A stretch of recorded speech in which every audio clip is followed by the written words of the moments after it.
Hello. Let me figure out what looks best. Does this look good? How does this look? Be honest. All right, you guys. My name is Danielle Anderson. I sometimes when I stand on stages and talk and do things in front of people, I call myself Danielle Ate the Sandwich. That's kind of my stage name. And the title of my TED Talk today is Ultra Inspiring and Positive. I don't even really like music. So I'm sure you're thinking, this is a terrible start. Again, in big black letters, I don't even really like music, by Danielle Ate the Sandwich. Thank you. So some of you might not have any idea who I am. I'm not surprised. I'm a songwriter. I write original folk music is how I kind of specify what I do when I encounter people at the bank and they try to make small talk with me.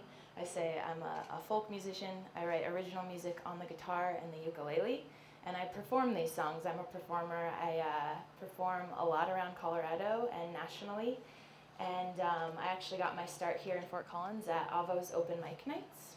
So thank you so much. I'm uncomfortable with the title because I think there are things that need to support it afterwards, but I'm what some people call a YouTube sensation. I have lots of videos of me performing my songs just in my apartment, nothing fancy. I put them up on YouTube and thousands of people have watched them and since supported what I do. They buy my CDs, they come to my shows, they tell me nice things like when I first met my girlfriend, she showed me your music and now I'm going to propose to her. So it's kind of a cool way to interact with a lot of different people. I completely take the credit for the success of their relationship, by the way.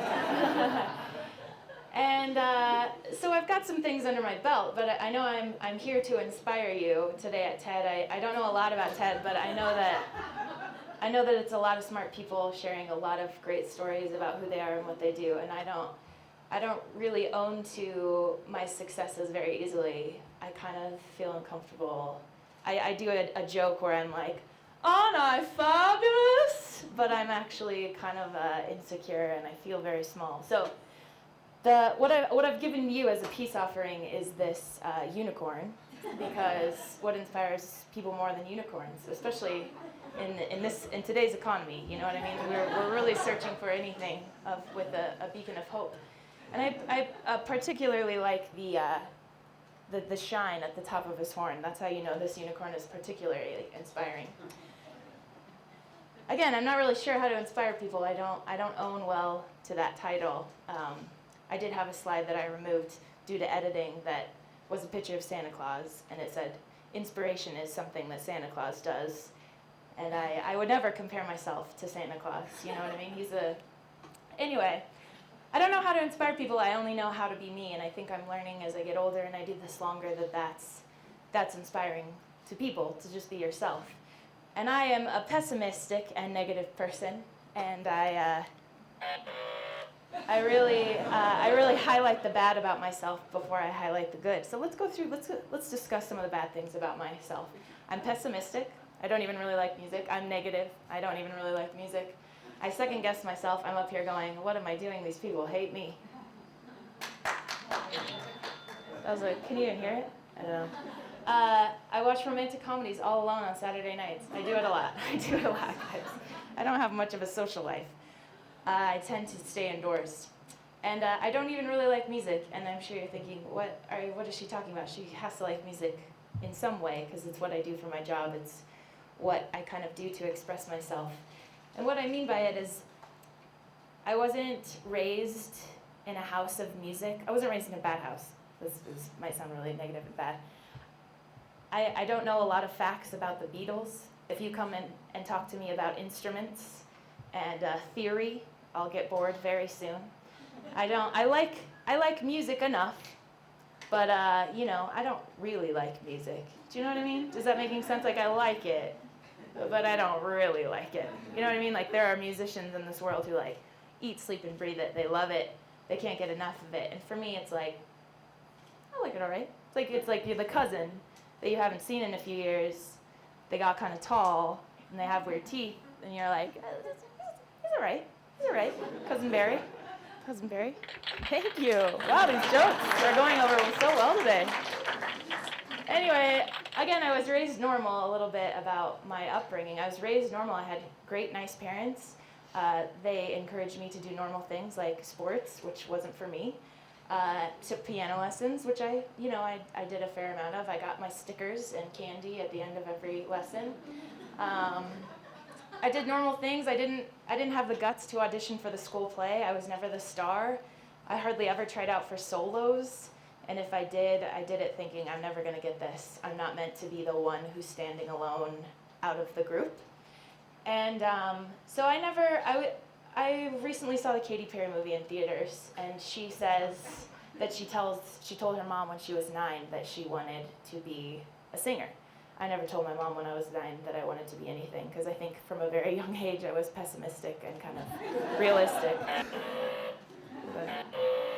It's a baba is what it's saying. But anyway, I waited until music proved itself to me. I was working a regular job, and my songs were being heard by people. I was saying, no, I'm not ready, that's too scary. I could never be a singer. I was working a job that I didn't like. My videos were getting more and more views on YouTube. I was booking better and better gigs here in Fort Collins. People were responding to what I was doing positively, and it was freaking me out, to be honest. And I didn't make the jump. I didn't live in a van. I didn't say I won't do another day of work until I can be on stage performing in front of people. I was telling myself, I'll quit my job and get a part-time job. I'll do this very cautiously. This is never going to work. Who am I? This is not going to happen. Kind of a boring story. It's not a Katy Perry story by any means. And I looked both ways before I crossed the street. I really felt like I do everything pretty cautiously, even though I'm a weirdo and I get up on stage. That's a fart. That was a fart. That was a fart. Basically, so I did it very cautiously. I didn't do anything. I still don't feel brave. When people say, you're brave, look at all you do, you're brave. I know myself, I know what I think about myself, and I feel very cautious. I'm brave at moments, but in general, I'd say I'm a scared little crybaby. But I made this choice, and I did this. I made this choice to become a musician, and it worked. I've won hundreds of Grammys. No, I haven't. That's a lie. I haven't won any. But yet, there's the positive influence I need in my life. What are you doing later? Let's talk. Let's see what else. So again, it's hard for me to own to being inspiring and having anything decent to tell anyone about what they should do or how they should look forward to life. But one of the few things that I've learned, being a normal person, coming from normal people, trying hard but never really getting kicked so down in the dirt that there was only up to go. Like I said, I'm not Jewel. I didn't live in a van and write poetry. I never did that yet. Where were you when I needed you? Yet.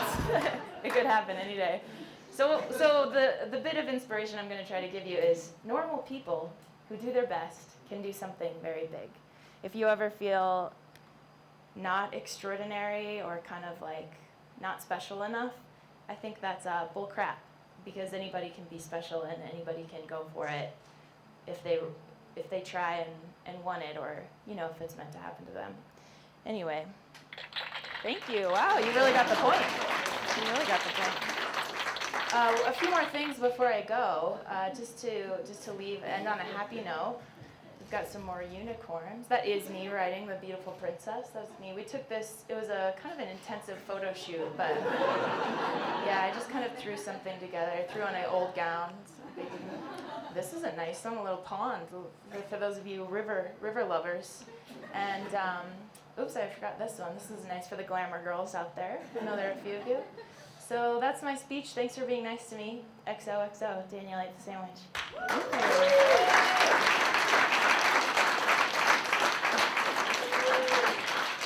Thank you. Are you going to play us something on your ukulele now?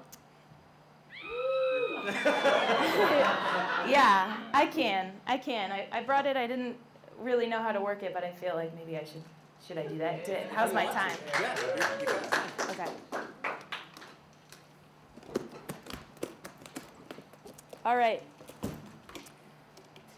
I'll play an original song, even though I know all of you want to hear Rich Girl. I'll play a song I wrote. It's a new song. It's called Two Places at Once. And it's about moving from home and feeling torn between what I want and what I think I want and what I'm getting.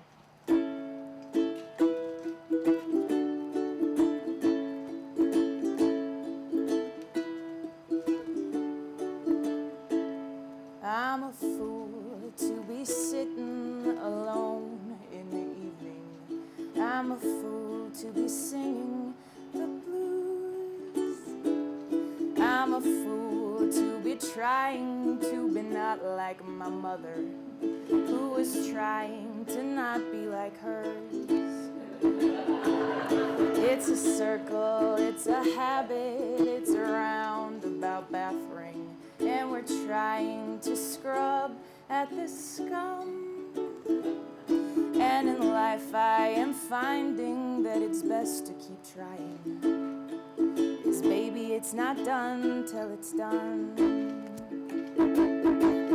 There will be hills, there are hills, no matter how far you get. There will be hills, there are hills, no matter how we try to get over it.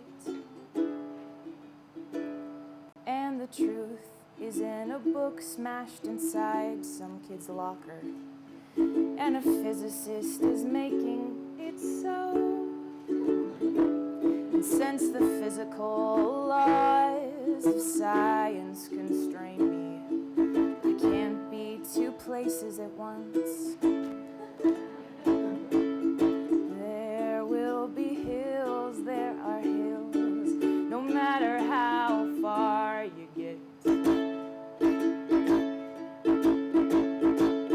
There will be hills, there are hills, no matter how we try to get over it.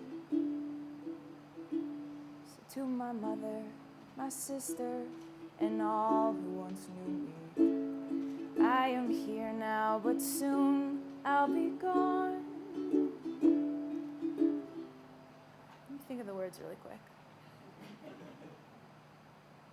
And in life, there are losers, there are cowards and liars, and you can bet I was neither of those.